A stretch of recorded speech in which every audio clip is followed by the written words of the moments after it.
내 영혼아, 내가 어찌하여 낙심하며 어찌하여 내 속에서 불안해하는가? 너는 하나님께 소망을 두라. 그가 나타나 도우심으로 말미암아 내가 여전히 찬송하리로다. 아멘. 할렐루야. 네, 주님께 사랑하신 우리 모든 아데포이 교회 성도님들을 주님을 환영하고 축복합니다. 특별히 이 자리에 믿음으로 나오신 저는 굳건히 믿고 있습니다. 예, 여러분들의 그 믿음을 주께서 기쁘게 받으시사 오늘 예배 가운데 주시는 충만한 은혜가 여러분들 각자의 삶 가운데 풍성하게 열매 맺을 수 있길 간절히 소망합니다. 네, 그래서 우리 좌우 옆에 있는 분들한테 좀 이렇게 인사하시면 좋을 것 같아요. 승리하셨습니다. 예, 예, 다시 한 번 더 이렇게 인사하실 때 우리에게 소망이 있습니다. 네, 저는 우리 성도님들이 이미 승리하셨음을 저는 믿고 있습니다. 예, 저 솔직히 말씀드리면 하나님이 이 텍스트를 딱 이렇게 쓰게 할 때 이해가 안 되는 거예요. 예, 아직 제가 기도 응답이 안 된 부분들도 많고, 근데 뭘로 승리하셨다는 걸까라고 하면서 기도를 시키시는데 아마 여러분들이 느끼셨겠지만 지금 목이 쉬었습니다. 예, 목이 쉬었습니다. 되게 여러분들 되게 좋아하시네요. 아, 우리 목회자의 그 목이 쉰 거는 나를 위한 기도겠구나. 예, 그렇게 생각 무방하십니다. 근데 약간 이해가 안 되는 거예요. 왜냐면 그래도 주일날 설교를 이렇게 쩌렁쩌렁한 목소리로 해드리면 좋은데 이렇게 쉰 목소리로 하면 여러분들 좀 답답하게 들리실 수 있을 텐데 왜 이렇게 기도를 시키실까? 근데 여러분들 제가 기도할 때 마음이 어땠을 것 같습니까? 좋았을까요? 어려웠을까요? 이렇게 한 번에 맞추시면 안 되는데 마음이 너무 어려운 거예요. 여러분들에서 기도하는데, 그러니까 여러분들을 생각해서 제 마음에 근심이 있어서 어려운 게 아니라 여러분들의 상황과 환경과 그 여러분들의 마음을 느끼니까 제 마음이 도저히 편하지가 않은 겁니다. 제 마음이 너무 어려운 거예요. 근데 오늘 말씀의 제목이 무엇이죠? 아마 우리 저희 방송팀 찬양팀은 미리 알겠지만 제가 예외적으로 주보를 좀 바꿨습니다. 원래는 이 말씀이 아니었어요. 근데 여러분들에서 기도하는 가운데 주신 말씀이 이거라는 거죠. 주신 말씀이 이거이고 그 어려운 마음을 갖는데 저한테 주신 메시지는 무엇이냐? 저 따라 고백하시게 해요. 나는 승리하였습니다. 그 말씀을 주셨다는 거예요. 아니, 아무런 여건도 보이지 않고 마음이 어려운데 하나님은 여러분들에게 무슨 말씀을 주셨다고요? 여러분들은 이미 승리하셨다는 거예요. 할렐루야. 왜 승리하셨을까요? 여러분들은 그리스도입니다. 믿으십니까? 환경이 어렵든지 간에 마음이 어렵든지 간에 그리스도인으로서의 정체성을 확고히 하며 살아오셨기 때문에 주님께서는 여러분들을 나의 사랑하는 자녀이자 나의 사랑하는 백성으로 주님께서 내가 너희와 함께하고 있다, 내가 너희에게 승리를 안겨줄 것이다 라고 말씀하셨기 때문에 우리는 승리한 것입니다. 그렇습니다. 이 땅 가운데 거룩한 그리스도인으로 살아간다는 것은 상당히 많은 세상적인 부분들을 포기하고 살아가는 거예요.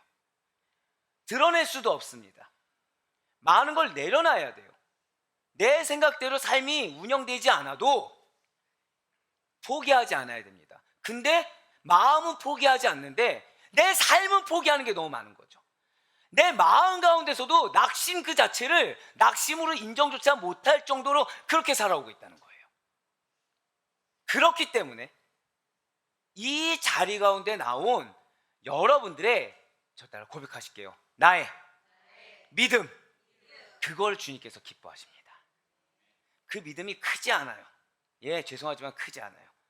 근데 마지못해서든 어쩔 수 없어서든 그럼에도 불구하고 주님 외에는 붙잡을 수 없어서 마지못해 어렵게 붙잡은 그 손길을 주님께서 기뻐하심을 이 시간 반드시 믿으시길 바라겠습니다. 더불어 그래서 승리를 안겨주셨음을 이 자리에 함께하는 여러분들에게 약속하고 계심을 반드시 믿으시길 바라겠습니다. 예, 맞습니다. 우리는 여러 가지로 포기하는 영역이 많아요. 하지만 믿는 자들만 이렇게 포기하는 영역이 있는 것은 아니라는 것이죠. 세상 가운데서도 포기하는 영역이 너무 많이 존재하고 있다는 거예요. 사랑하는 여러분들, 혹시 M4 세대라는 말을 들어보신 적이 있으십니까? 아니면 3포 세대, 3포 세대라는 말은 들어보신 적이 있나요? 세상 가운데 약 10여 년 전쯤에, 그러니까 2010년도 그때쯤에는 연애와 결혼과 출산을 포기하는 세대다라고 해서 3포 세대라는 말이 나왔습니다. 거기에 5포 세대, 7포 세대까지 포기해야 하는 것들이 늘어나는 세대라는 말들이 추가로 생겨나다가 최근에는 연애, 결혼, 출산, 내 집 마련, 이제 거기에 더해서 인간관계, 나의 꿈, 나의 희망까지도 포기하는 7포 세대 플러스 알파가 나오게 됐다는 거죠. 즉 포기해야 할 특정 그 숫자가 세대를 지나가면 지나갈수록, 해를 지나가면 지나갈수록 점점 더 정해지지 않고 여러 가지를 포기하는 세대다. 그것이 늘어나다 못해서 이제는 점점 더 그 늘어나는 세대를 측정할 수 없다라는 용어가, 그래서 N포 세대라는 그런 말이 나왔다는 거예요. 그렇다고 한다면 현 시대를 살아가는 우리들은, 그리고 여러분과 저의 자녀 세대는 무엇을 이루기를 포기해야 될까요? 그냥 비단 내 마음의 소망만 포기하면 되는 것입니까? 이제 내가 이 정도는 좀 이루기 좋겠지만 그런 평범함까지도 포기하면 되는 것입니까? 사회 경제적인 압박이 거세지다 못해서 이제는 금수저가 아니면 자력으로 결혼하는 것을 포기합니다. 아니, 결혼은 좀 할 수 있다고 해도 자녀를 낳는 것을 포기합니다. 내 집 마련을 포기해버려요. 저마다 장기적인 꿈과 희망까지도 반강제적으로 포기해야 하는 우리 젊은 세대들의 모습이 요즘을 살아가는 대다수의 젊은이들의 모습이라는 거죠. 그 젊은이들이 욕심이 많아서입니까? 아니라는 거예요. 그냥 어렸을 때부터 평범한 가정을 꿈꿔오는 거, 그것마저 포기해야 되는 세대가 지금이라는 거죠. 지금 말씀드린 이 내용에서 여러분들 소망이 느껴지십니까? 희망적인가요? 안타깝지만 아니라는 거예요. 안타깝지만 아닙니다. 자연스럽게 한숨이 나와요. 걱정이 나옵니다. 염려가 나와요. 이 7가지 말씀을 드린 것 중에서 나하고 연관된 게 한 가지만 있어도 우리 마음 가운데, 아 그래, 그건 하나님이 해주실 거야. 아 그건 내 인생에 잘 될 거야. 뭐 좋은 데야 하나님이 해주시겠지. 아 결혼 하나님이 해주시겠지. 이런 생각이 안 든다는 거예요. 마음 가운데 무거워집니다. 어려워져요. 예, 맞아요. 오늘 말씀을 준비하면서 이렇게 절망적인 적이 없었습니다. 아시다시피 저는 긍정적인 사람입니다. 텐션이 높은 편이에요. 근데 이번 주간 여러분들을 위해서 기도하면서 이 마음이 나락 가운데 빠졌다는 거죠. 예, 사실은 설교 제목이 나락에 빠질 때였습니다. 근데 이 나락이 불교 용어거든요. 그러다 보니까 바꾼 거예요. 원래는 솔직하게 말씀드릴게요. 두려워 마라였어요. 두려워 마라. 근데 여러분들을 위해서 기도하는데 단순히 두려워하지 말라 이 정도 가지고 안 되는 거예요. 여러분들의 상황, 여러분들의 마음이 어디 있다고요? 이 나락에 빠지다 못해서 마지못해 어쩔 수 없이 부여잡고 힘겹게 살아가는 것이 우리 성도님들의 삶인 것을 경험하게 하셨다는 거죠. 예, 맞아요. 어떠한 희망은커녕 너무나도 절망적으로 보여집니다. 계속해서 걱정스럽게 들려지는 것이 우리들이 살아가는 세대의 현 주소라는 거예요. 하지만 사랑하는 여러분들, 예수 그리스도, 아니 정확히는 머리 둘 곳이 없었던 예수 그리스도를 우리 한번 생각해 보시길 바래요. 우리 최소한 예수님을 믿지 않습니까? 우리 최소한 예수님을 붙들고 살지 않습니까? 그러면 세상의 소리나 세상에 보여지는 뉴스나 가십을 보기에 앞서서 우리 한번 예수님을 한번 생각해 봅시다. 근데 그 예수님을, 어떤 기적을 베푸는 예수님이 그 이전에 인자는 머리 둘 곳이 없다고 하셨던 그 예수님을 한번 생각해 보시길 바래요. 물론 현 세대가 무언가를 긍정적으로 이룰 수도 없고요, 꿈꿀 수도 없는 세대인 것은 맞습니다. 하지만 그 자체가 멸망인 것은 아니라는 거예요. 물론 우리는 절망할 수도 있겠죠. 하지만 그것이 곧 모든 것이 이제 끝났어, 아무것도 할 수 없어 라는 것을 의미하는 것은 아니라는 거예요. 사랑하는 우리 모든 성도 여러분들, 절 따라 고백하시겠습니다. 절망 중에도 소망은 피어난다. 아멘. 그 말씀을 꼭 한번 기억하시기 바랍니다. 그리고 그 소망은 너무 감사한 것은 여러분과 저에게 이미 주어졌음을 믿으시길 바랍니다.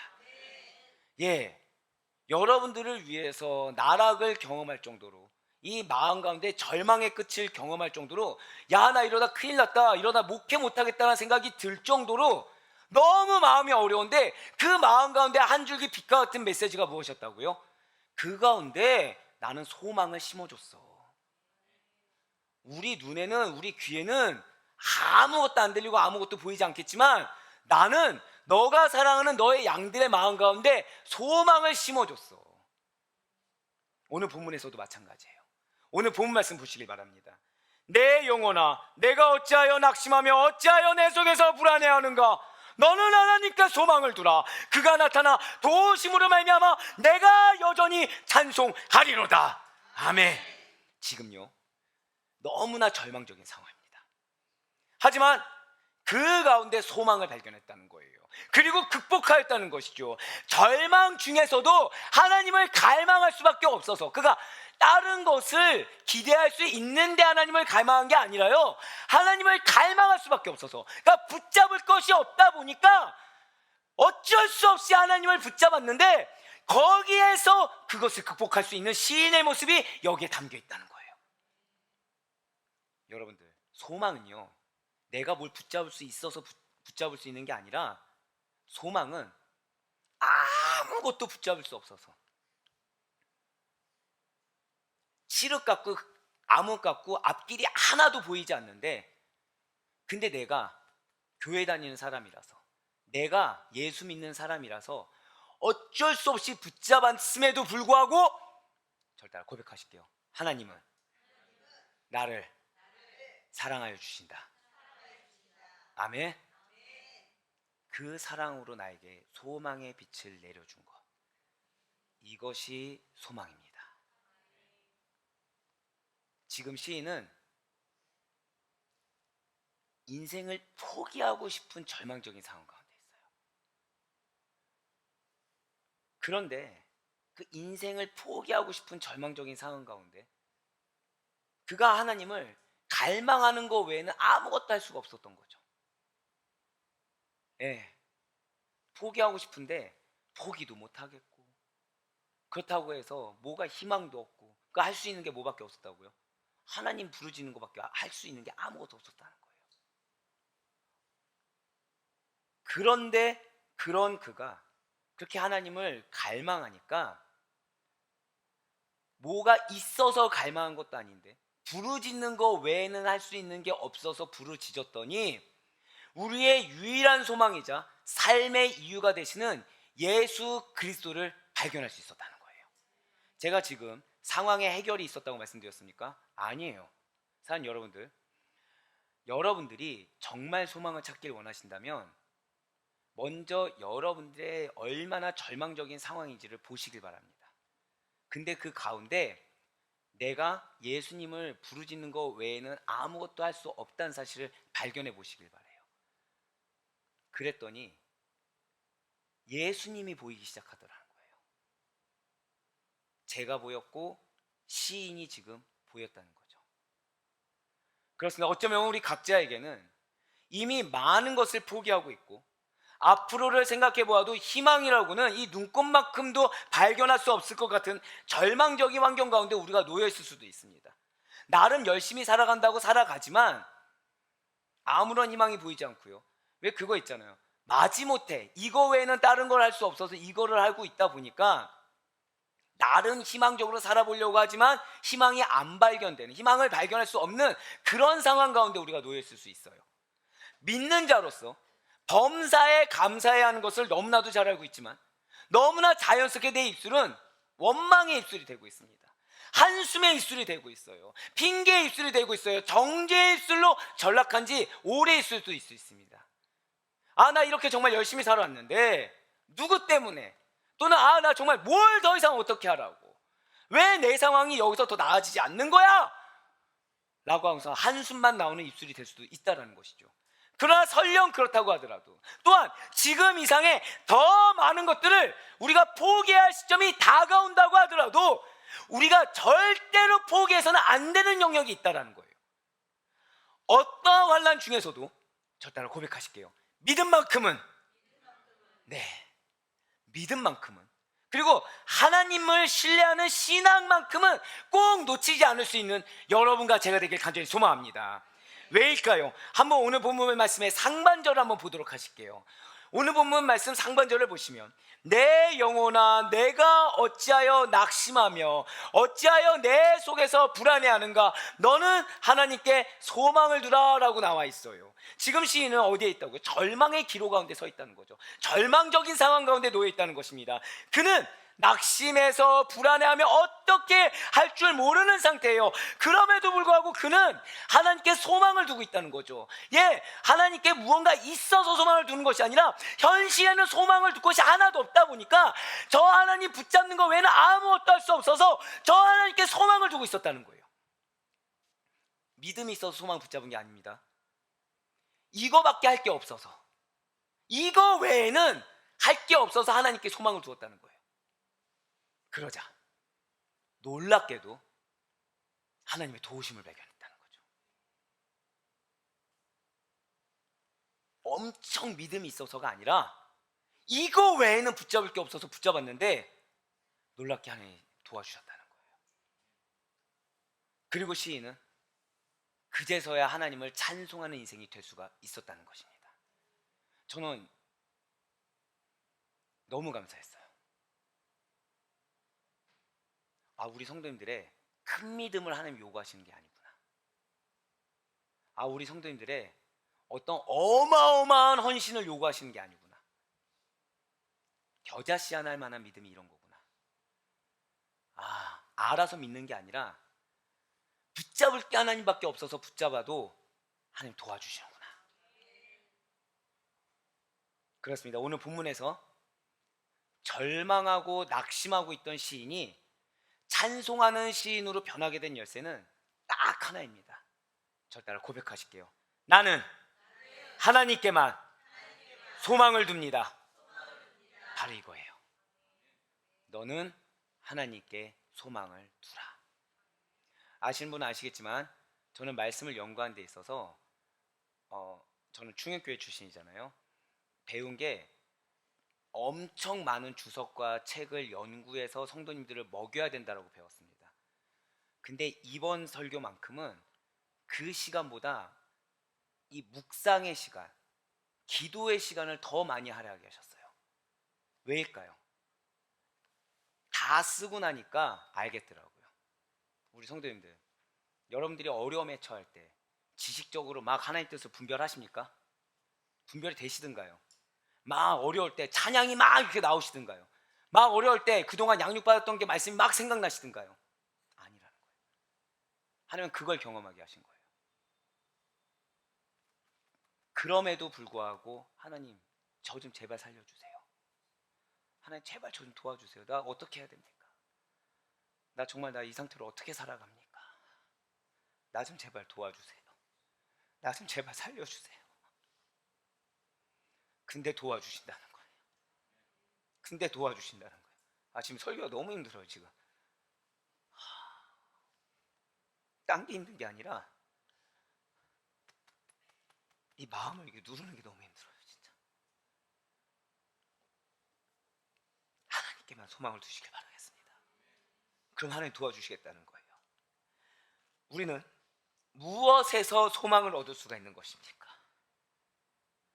우리에게 소망이 되며 실질적으로 그 소망을 안겨주실 수 있는 이는 과연 누구십니까? 사실 여러분과 저는요, 내 마음을 어렵게 하는 사람이 있어요. 그 사람이 제발 변화됐으면 좋겠다, 여기에 소망을 둡니다. 사실 우리는요, 내 경제 환경이 너무 어려운 거예요. 내 물질 환경이 너무 어려운 거예요. 그래서 그 물질이 좀 풍요롭게는 아니어도 이 현 상황이 좀 해결될 만큼의 그 물질의 채워짐에 소망을 두어요. 내 지금 눈앞에 어려운 시험이 놓여 있어요. 이 시험만큼은 내가 좀 이번에 제발 합격했으면 좋겠다라는 시험의 합격에 소망을 두어요. 내 육신이 너무 아픈 거예요. 내가 유난히 그랬던 적도 없는데 요 근래 너무 아파서 이 육신이 좀 해결됐으면 좋겠다. 이 육신이 좀 남들만큼 건강했으면 좋겠다. 우리는 소망을 둬요. 무엇보다 우리는 내가 악하게 사는 것도 아닌데 이 현실적인 기도 제목, 이거 내가 뭐 사기치고 살겠다도 아니고 이 문제가 좀 해결돼서 하나님께 영광 올리고 난 정말 정상적으로 예배 신앙생활 살겠다는 건데, 그 기도 제목에 응답되는 곳에 소망을 두어요. 물론 그 역시도 맞아요, 소망이 될 수가 있겠죠. 하지만 사는 여러분들, 냉정한 말씀일 수 있겠지만 궁극적이고도 완전한 소망은 되지 않는다는 것입니다. 어떤 나를 마음을 어렵게 하는 사람의 변화, 물질의 풍요로움, 시험의 합격, 건강의 회복, 현실적인 기도의 응답, 이게 궁극적인 소망은 안 된다는 거예요. 완전한 소망은 안 된다는 거죠. 여러분과 저에게 유일한 소망은 예수 그리스도, 그분 한 분밖에 없다는 사실을 인정하시길 바랍니다. 우리에게는 하나님밖에 없다는 거예요. 대체 소망이 무엇입니까? 바라고 원하는 게 소망이죠. 바라고 원하는 게 소망이에요.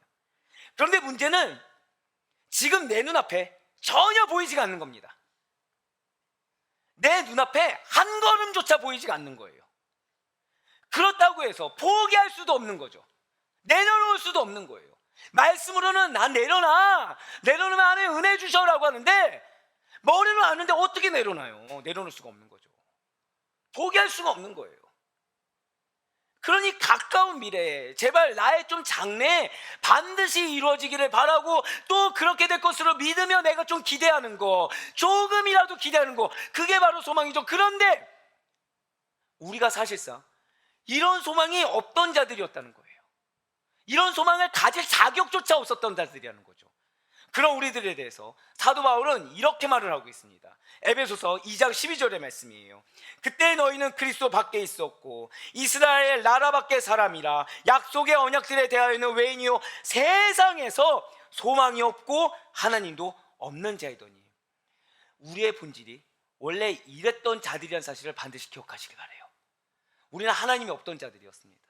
우리는 예수 그리스도가 없던 자들이에요. 우리는 복음이라는 게 없던 자들이에요. 그러니 당연히 소망도 없던 자들이었다는 거죠.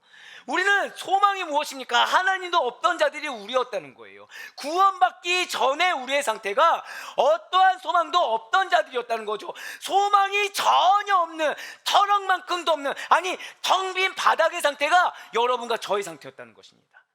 스스로의 힘으로는 어찌할 수 없는 존재가 우리였다는 거예요. 죄로 인하여 죽을 수밖에 없는 존재. 그리하여 어떠한 소망도 없는 자들이 여러분과 저였고, 구원받기 전에 모든 인류의 상태가 바로 그러한 자들이었다는 것입니다. 그저 소망만 없는 것이 아니죠. 죄로 인해서 멸망과 저주까지. 얼마나 억울해요. 열심히 살아왔는데 갈 곳이 멸망밖에 없다는 거예요. 열심히 선하게 살아왔고 남들보다 피해보면서 살아왔는데 갈 곳이 저주받는 거예요. 그것이 구원받기 전에 우리들의 원래 상태였다는 거죠. 그러나 감사한 거는 그런 우리들에게 소망이 생겼다는 것입니다. 그런 우리들에게 나는 소망이 없다고 생각했고, 나는 희망이 없고 큰일 났다고 생각했는데, 그래서 마지못해 하나님을 잡았는데, 이게 특권이라는 거예요. 이게 은혜라는 거예요. 이 하나님을 붙잡을 수조차 없었던 존재들이 감사하게 하나님이라는 존재를 허락해 주셨죠. 죄로 인해서 멸망과 죽음에서 건져주실 분이 우리에게 오셨다는 거예요. 우리로 인하여 멸망하지 않도록, 우리로 하여금 소망을 갖도록 만들어주신 분, 바로 예수 그리스도께서 우리에게 오셨다는 사실을 반드시 믿으시길 바라겠습니다. 요한복음 3장 16절의 말씀이 바로 그런 말씀을 증거하고 있어요. 하나님이 세상을 이처럼 사랑하사 독생자를 주셨으니 이는 그를 믿는 자마다 어떻게 해요? 멸망하지 않고 영생을 얻게 하려 하심이라. 할렐루야. 그렇습니다. 진실로 하나님께서 죄로 죽을 수밖에 없는, 소망이 없던 우리들에게 구원을 베풀어 주시기 위해서 포기하지 말라고, 소망을 가지라고 유일한 방법으로 당시의 독생자 예수 그리스도를 보내주셨다는 거예요. 그리하여 예수 그리스도를 믿는 자들마다 죽어도 살게 되는 역사가 일어나도록 만들어 주셨다라는 것이죠. 더 이상 여러분과 저는 멸망이 있는 자들이 아니라는 거예요. 우리들은 소망이 있는 자들로 변화되게 된 것입니다. 그래서 예수님께서 요한복음 11장 25절 말씀을 통해서 여러분과 저의 소망이 무엇인지를 이렇게 말씀해 주고 계세요. 요한복음 11장 25절의 말씀입니다. 예수께서 이르시되 나는 부활이요 생명이니 나를 믿는 자는 죽어도 살겠고. 아멘. 지금 의아하실 거예요. 왜냐하면 분명히 우리의 소망이 무엇인지 알게 하시겠다고 해서 주신 말씀이 뭐예요? 요한복음 11장 25절 말씀이죠. 사랑하는 여러분들, 절망에 빠진 사람들이 가장 많이 하는 말이 뭔지 아십니까? 죽고 싶어. 아, 죽을 것 같아. 아, 나 이러다 정말 죽을 것 같아. 나 정말 죽을 지경이야. 아, 나 살아 뭐해. 다 포기하고 싶다. 이게 맞아요. 우리가 겪는 수많은 절망 끝에는 딱 하나만 도사리고 있습니다. 죽음만이 도사리고 있다는 거예요. 세상 사람들이 포기를 해요. 그 포기 끝에 뭐가 있죠? 죽음이라는 거예요. 죽음. 자살. 하다 안 됐을 때 사람들이 뭘 선택하죠? 자살을 선택해요. 죽음을 선택한다는 거예요. 아이러니하게도 일부 사람들이 최고의 성공을 거둡니다. 최고의 행복감을 누려요. 최고의 권력을 누립니다. 그것을 손에 거머쥐고 나서 하는 말이 무엇이죠? 바로 건강하게 오래오래 살고 싶다라면서 무병장수와 영원불멸을 노래하고 있지 않습니까? 사랑하는 여러분들, 중국 최초의 통일 왕조를 이루었던 진시황을 한번 생각해 보시길 바라요. 역사책을 보면요, 아무것도 없던 자였어요. 혈통이 왕족이었다는 거 하나 외에는 아무것도 없던 자가 독하게 살아남습니다. 독하게 살아남아요. 온갖 권력의 암투를 통해서 살아남습니다. 살아남고 나서 모든 권력 끝에 그가 바라던 것이 무엇이죠? 결국 불로 쳐였어요. 영생 하나였다는 거죠. 영생 하나. 성공했습니까? 아니요, 실패했어요. 실패했어요. 이 땅 가운데 우리가 왜 뉴스를 접해서 알다시피 남부럽지 않은 대기업 총수 자녀들이 자살하는 소식을 듣습니다. 근데 그들을 심리 상담했던 사람들이 하는 얘기가 항상 무엇이냐면, 마음 좀 채워줬으면 좋겠다. 나 죽을 것 같다. 근데 환경적으로는 죽을 환경이 아니라는 거예요. 근데 뭘 말하고 있다고요? 죽을 것 같다는 거예요. 편하게 살고 싶다고. 편안하게. 그들 뭘 바라는 거죠? 생명 바라는 거죠. 생명. 살아있다. 살아있다는 걸 느끼기 위해서. 예, 맞아요. 근데 실패했습니다.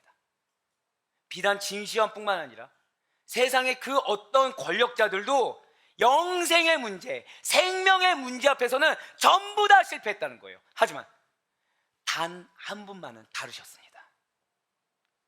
절망의 끝에 있는 죽음, 모든 사람들이 바람하지 않지만 실패한 죽음을 극복하는 거, 영생으로 다시 사는 부활로 인도하실 분은 우리 구주 예수 그리스도에 없다는 사실을 믿으시기 바랍니다. 그러한 예수 그리스도만이 절망이 당연한 우리 인생 가운데 유일한 소망이 되어주신다는 거예요. 걱정거리로 넘쳐나는 우리의 인생사 가운데 유일한 정답과 해결이 되어주신다는 거죠.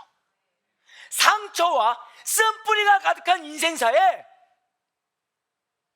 위로를 주시고, 전부는 아니라고 하더라도 한 줄기 회복의 메시지를 주시는 유일한 분이 되어주신다는 거예요.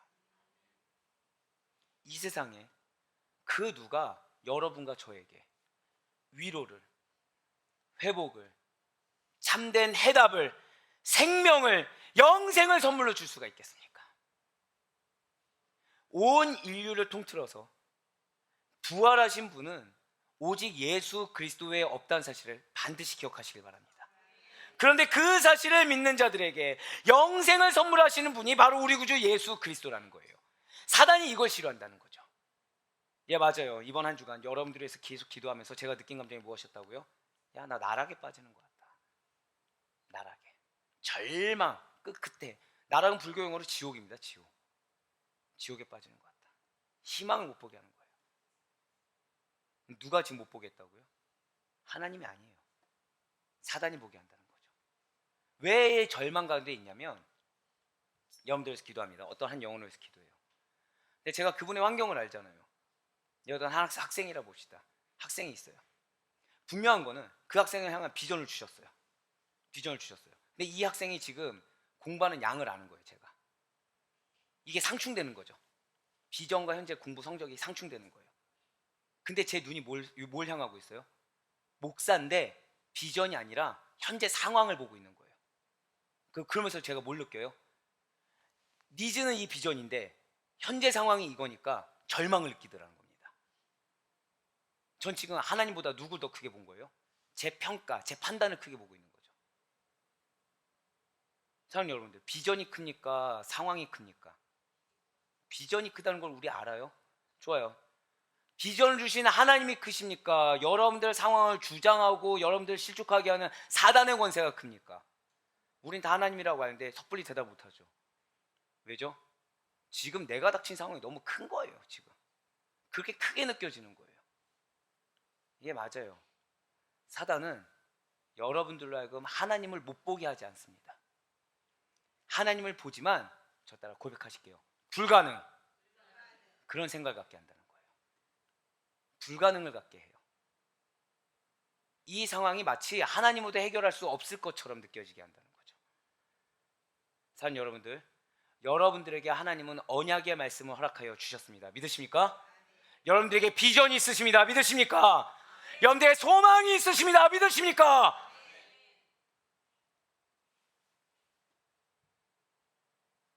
내 판단을 보지 마세요. 내 계획을 보지 마세요. 하나님이 주셨다면 그걸로 끝난 겁니다. 오늘 시인을 보세요. 오늘 시인 마지못해 뭐 했다고요? 하나님 붙잡는 거, 하나님 부르짖는 거 외엔 할 수가 없었어요. 근데 도우심을 주셨습니다. 바로 이거예요. 어쩌면 여러분들이 비전을 주셨는데 그 비전을 못 믿는 불신일 수도 있어요. 예, 불신이라 표현할게요.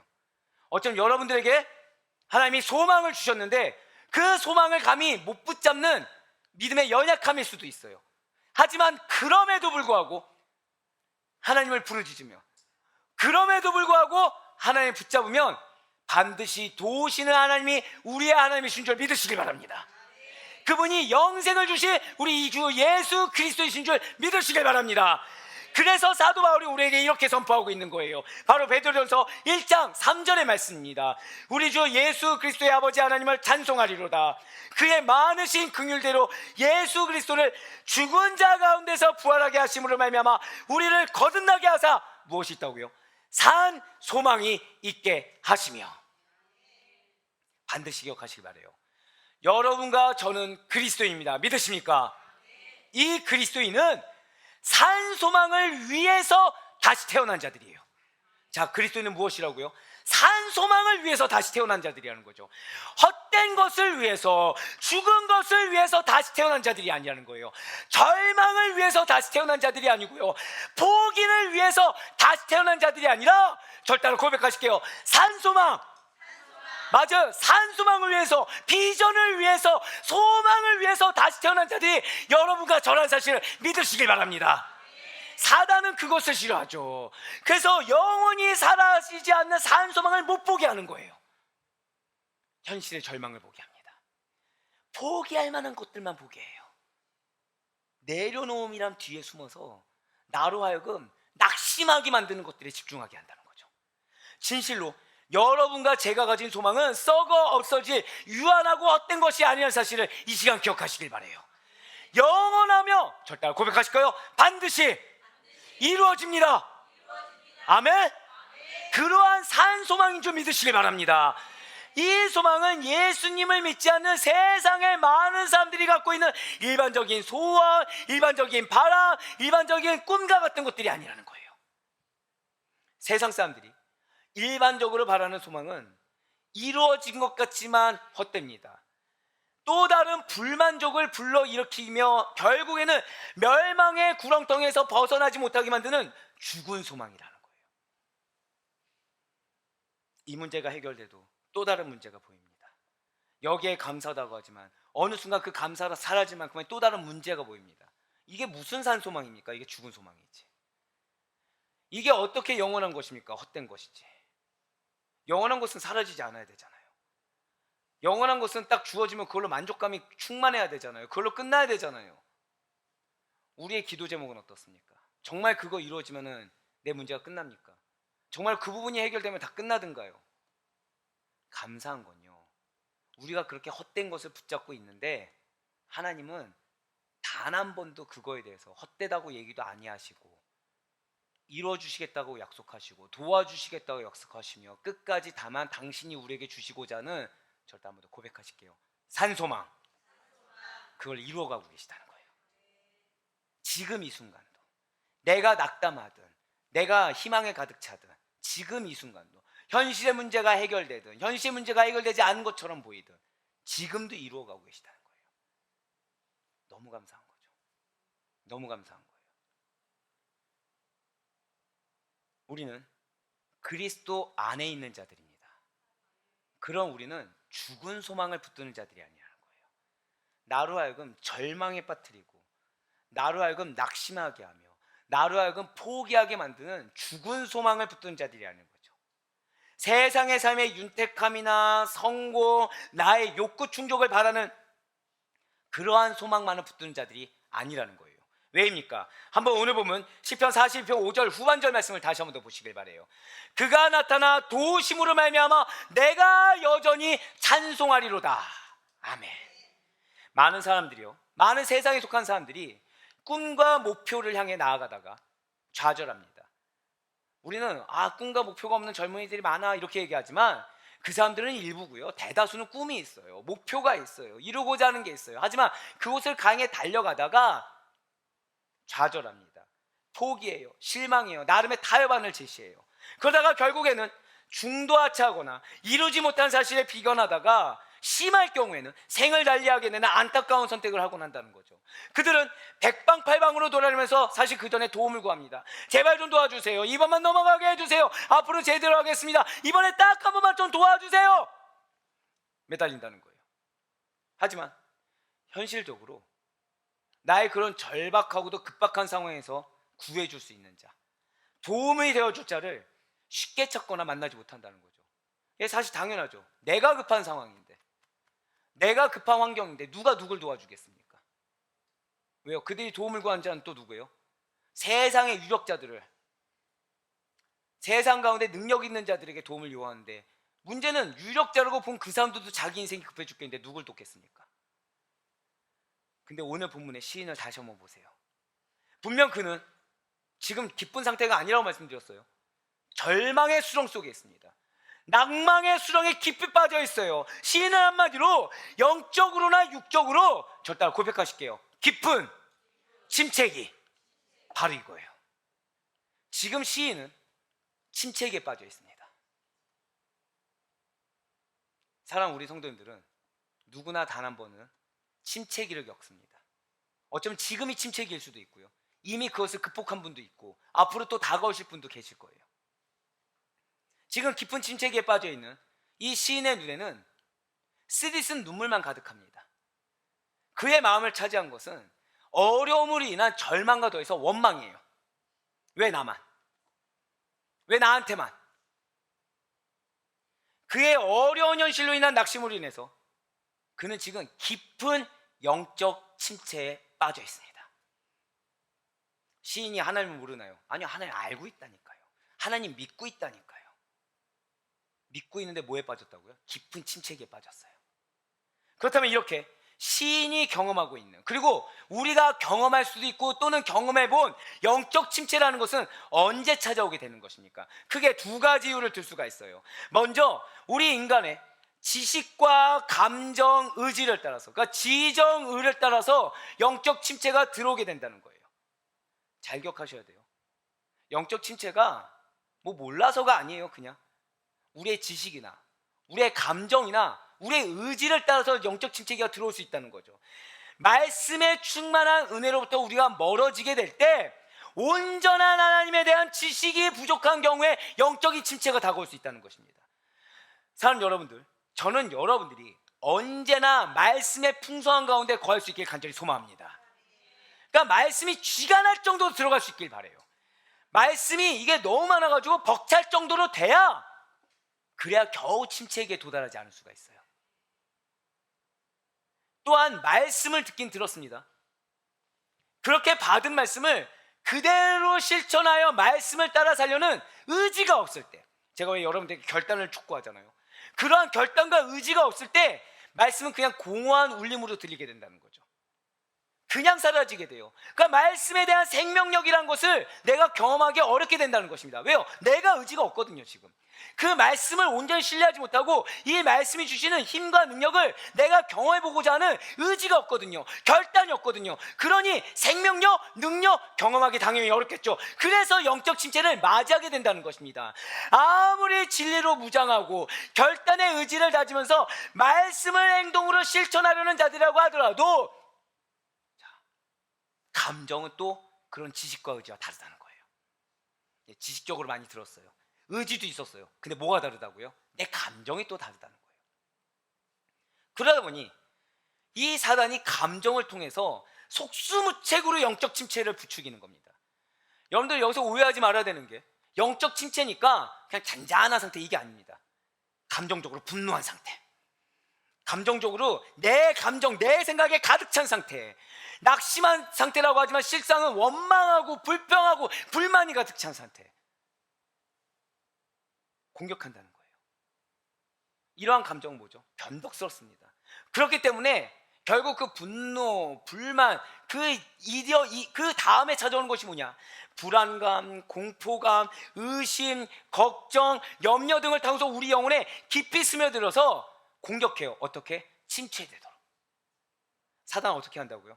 결국에는 그 궁극적인 목적이 침체되게 만든다는 거예요. 영적으로. 우리 흔히 이걸 뭐라고 말하죠? 은혜를 못 받고 있다. 내 마음이 메말랐다. 영적 침체는 인간의 지식과 의지의 부재를 통해서, 그리고 감정을 통해서 오게 됩니다. 그리고 두 번째는 하나님의 개입에 의해서 영적 침체가 찾아오기도 한다는 거예요. 진실로 하나님께서는 당신 자녀들의 죄악을, 회개하지 않는 죄악, 인정하지 않는 죄악을 시련과 징계하심으로 말미암아 잠시 영적 침체를 경험하기도 하신다는 거죠. 아브라함을 보시길 바래요. 아브라함이 하나님의 말씀을 들었습니다. 분명히 사라를 통해서 아들을 주겠다고 말씀을 들었어요. 못 기다린 거죠.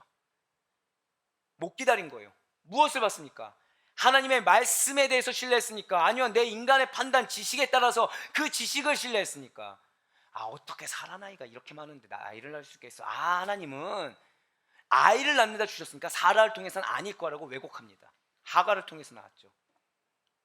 그래서 말씀드렸잖아요. 몇 년의 공백을 주셨다고요? 13년의 공백을 주십니다. 13년의 영적 침체를 주셨어요. 말씀을 아예 안 주시는 거죠. 답답하게 만드시는 거예요. 하나님 말씀에 대한 갈급함을 갖게 하는 겁니다.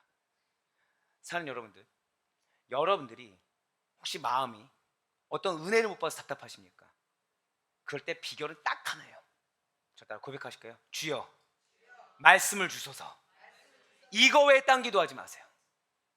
말씀만을 사모하세요. 말씀이 들리게 해달라고. 내가 문제라고, 내 안에 내가 인정하지 않는 죄악이 있다고, 나 용서해달라고. 나 정말 다른 거 다 필요 없으니까 제발 말씀 들려서 말씀을 해서 영이 뚫린 걸 경험하게 해달라고 기도하셔야 돼요. 근데 우리 어떻게 기도하죠? 말씀을 찾아다니죠. 내 이 안에 있는 죄악 그대로 놔둔 상태에서 말씀을 찾아다니죠. 다른 무언가 특별한 걸 찾아다니죠. 해결이 안 되는 겁니다. 해결이. 은혜 받았다고 해요. 삶으로 돌아가니까 은혜가 되든가요? 다시 또 원상복귀. 그러니까 어떻게 돼요? 이 말씀이 아니었나 봐. 또 여기였나 봐. 계속 유리방황을 찾아 헤매는 거예요. 하나님은 지금 다른 게 문제가 아니라 너 안에 나하고의 관계를 가로막는 너가 인정하지 않는 죄악이 문제야. 무엇만 사모하시라고요? 말씀만 사모하셔야 돼요. 말씀이 들리게 해달라고 해야 돼요. 그 말씀을 받아들일 수 있게 해달라고 해야 돼요. 내가 인정하지 못한 이 죄악을 인정할 수 있게끔 내가 제발 정신 차리게 해달라고 그렇게 기도해야 된다는 거예요. 하지만 감사한 것은 그렇게 인정하고 다시 하나님께로 되돌아왔을 때 회복과 부흥을 경험하게 하신 줄 믿으시기 바랍니다. 그렇습니다. 혹시 지금 절망의 기로 가운데 서 있으십니까? 낙심하여서 이 마음 가운데 원망과 분노가 가득 차 계십니까? 아니면 아예 그런 마음조차도 느껴지지 않아서 메말라 있다 보니까 그냥 어떠한 목적 없이 무미건조한 일상만 반복하고 계십니까? 그렇다면 바로 지금 현재 그 위치에서 여러분들은 무엇을 하시겠습니까? 우리가 소망이 없을 때, 절망 중에 있을 때, 낙심하고 있을 때, 메말라져 있을 때, 무미건조해 있을 때, 그 상황과 환경에서 유일한 도움이 되시는 하나님을 붙들지 않는다고 한다면 여러분과 저에게는 더 이상 소망이 없다는 사실을 기억하시길 바랍니다. 그렇습니다. 우리 하나님만이 우리의 유일한 도우심이 되시는 거예요. 지금 내가 그 사실조차 인정이 안 되잖아요. 야, 나 지금 심각하구나 받아들이셔야 돼요. 진실로 하나님께서는 당신만을 믿고 의탁하며 사랑하는 자들의 가장 완벽한 도움이 되시는 분이십니다. 그런데 제가 솔직히 말씀드릴게요. 어느 정도까지 떨어지게 되냐면, 근데 하나님 다 붙든다니까요. 우리 성도님들 뭔가 이런 말씀 말고 실질적인 말씀을 주셔야죠. 이러고 있어요. 제가 절망의 끝에 가니까 어떻게 되고 있다고요? 하나님 지금 말씀 주셨죠. 하나님이 여러분들의 도우심입니다. 믿으십니까? 이 이상 있습니까? 제 피조물이죠. 창조주한테 그가 어떻게 도와주실 건데요? 이분은 이 물질이 필요하고, 이분은 이 건강 회복 필요하고, 이분은 지혜가 필요하고, 이분은 지금 가족 구원이 필요한데 어떻게 도와주실 건데요? 이러고 있어요. 제가 언제요? 낙심의 끝을 경험하고 나니까. 만약에 내 기도가 하나님 한 분만으로 만족하지 못하고, 하나님 이 사람은 이렇게 변해주세요, 이렇게 저렇게 어떻게, 이걸 얘기하는 순간 분별하세요. 나 믿음이 없구나. 나 지금 이거 믿음 없구나. 하나님이 도우신다고 약속하셨고 나에게 말씀을 주셨는데 나는 세상적인 관점에서 하나님께 거래를 하고 있구나. 정말 놀랐어요. 두 번째 놀란 거는, 근데 하나님이 그럴 수 있다고 여러분들을 여겨주고 계시는 거예요. 괜찮다고 해주시는 거예요. 깨달으면 되고 돌이키면 된다고 해주시는 거예요. 나는 도우심을 변해본 적이 없다고 하시는 거예요. 여러분들 향한 도움의 손길을 걷어간 적이 없다고 말씀하시는데 얼마나 놀랐겠습니까? 이 세상에 어떠한 위험과 위협도 여러분들을, 정확히는 하나님의 사랑하는 백성인 여러분들을 해치지 못하도록 그분의 도우심은 완전 무결하다는 사실을 믿으시기 바랍니다. 저 따라 고백하실게요. 하나님이 나를 도우십니다. 이걸로 끝난 거예요. 이 사람은 언제 변화됩니까? 이 물질은 언제 채워집니까? 이게 중요한 게 아니고요. 하나님이 나를 도우신다라고 했을 때 내 기도하는 거 이상으로 채워주시는 하나님을 경험하게 될 줄 믿으시기 바랍니다. 이러한 주님의 도우심의 영역은 악으로부터요, 유혹으로부터이며, 시험으로부터이고, 환난으로부터이며, 위험으로부터이고, 원수들로부터이자 재앙으로부터인 것입니다. 어떠한 영역도 사탄이나 다른 곳이 치밀어 들어올 수 없을 정도로 퍼펙트하게 도와주신다는 거예요. 어떠한 악으로부터 괴롭힘을 당하는 여러분과 저를 도와주십니다. 아무리 큰 유혹과 시험, 환난이 있더라도 부르짖는 우리의 간구에 도우심과 응답하심을 주십니다. 수많은 대적자들로 알고 우겨쌈을 당하게 된다고 하더라도 반드시 구원하시사 반드시 도와주시는 우리 하나님이신 줄 믿으시기 바랍니다. 그렇습니다. 진실로 믿는 자들은 전지전능하신 하나님의 능력으로 말미암아 그 어떠한 세상적이고도 영적인 공격으로부터 도우심을 받고 보호하심을 받아 하나님으로부터 구원을 얻게 된다는 사실을 믿으시길 바라요. 여러분과 저는 천국의 기업을 받을 때까지 하나님께서 밤이나 낮이나 언제까지나 도와주실 것을 믿으시길 바랍니다. 그래서 우리에게 산소망이 있는 거예요. 현실에서 끝난 것이 아니라 여러분들이 구원받는 그 순간까지 그 소망은 끝까지 이어질 수 있도록 도와주신대요. 가장 완벽하면서도 실제적이고 영원한 도우심을 주시는 하나님께서 함께 하시사 여러분과 저를 끝까지 보호하시고 저 천소까지 인도해 주심을 믿으시길 바라겠습니다. 그래서 우리의 소망은 죽은 소망이 아니에요. 그래서 우리의 소망은 산 소망인 것입니다. 진실로 여러분과 저는 산 소망이 있는 그리스도인이라는 사실을 믿으시길 바라겠습니다. 그렇다면 이렇게 산 소망이 있는 우리들은 이 땅에서의 삶을 어떠한 자세로 살아가야 되는 것입니까? 어떠한 자세로 살아가야 이러한 침체기를 겪지 않고 담대한 믿음 가운데 승리하며 살아갈 수가 있는 것입니까? 그리스도인의 소망이 오직 하나님께만 있고 궁극적으로 구원의 완성, 즉 하나님 나라의 소망이라는 것을 인식하는 자들은 영혼의 회복을 위해서, 구원을 이루기 위해서 선한 믿음의 싸움을 해야 된다는 거예요. 이 선한 믿음의 싸움 앞에서 현실적으로 내 눈을, 포커스를 돌리는 것이 아니라 나의 구원의 완성을 위해서, 나의 영생을 위해서 이 선한 믿음의 싸움을 당연하게 여기고 하나님을 갈망하고 하나님을 붙잡아야 된다는 거죠. 최후의 승리를 위해서 현재의 고난과 수모를 이겨내고 믿음의 인내를 반드시 이루게 될 것을 믿으시기 바랍니다. 예, 수모를 당할 수가 있어요. 수치를 당할 수 있습니다. 어쩌면 내가 당하는 것보다 내가 더 과하게 생각될 수도 있어요. 하지만 믿음의 인내를 하나님이 반드시 이루게 하심을 믿어야 된다는 거예요. 사랑하는 성도 여러분들, 여러분과 저에게는 확신이 있기 때문에 고난 가운데 기뻐할 수 있는 존재라는 사실을 믿으시기 바랍니다. 물론 현재의 고난이 힘들어요. 버겁습니다. 예, 제가 그냥 솔직히 고백했잖아요. 어느 정도까지 나락에 빠졌는지, 절망에 빠졌는지 말씀드렸잖아요. 하지만 감사한 거는 이 세상은 짧고요, 나그네에 불과하기 때문에 다가올 하나님 나라에서 누리게 될 영광은 영원하다는 것을 알기 때문에 기뻐할 수가 있는 거예요. 비록 현실적으로 내 직성에 풀리지 않는다고 하더라도 다가올 하나님의 나라가 머지 않았기 때문에, 그리고 그 하나님 나라에서 누릴 상급이 크다는 사실을 확신하기 때문에 믿음으로 이겨낼 수 있다는 거죠. 진실로 예수 그리스도께서는 그렇게 여러분들을 저 따라 고백하실게요. 절망에서 희망으로 그렇게 부르고 계세요. 그러한 예수 그리스도의 부르심은 낙심의 길, 슬픔의 길, 죄의 길, 그 갈림길에 놓여 있습니다. 그렇기 때문에 예수님께로 나오는 선택과 결단의 끝에는 반드시 구원하심이 있는 것입니다. 용서하심을 받을 수가 있는 거예요. 승리하심이 예비되어 있다는 사실인 것입니다. 믿으십니까? 진실로 예수 그리스도께서는 상한 갈대를 꺾지 않으시고 꺼져가는 심지도 꺾지 않으시는 분이십니다. 그렇기 때문에 희망이 사라진 것 같은 절망의 상황 가운데에서 쓰러져서 매달리는 사람을 예수 그리스도께서는 친히 도와주시사 부축하여 일으켜 세워주시고 당신의 권능으로 승리의 면류관을 안겨주시는 것입니다.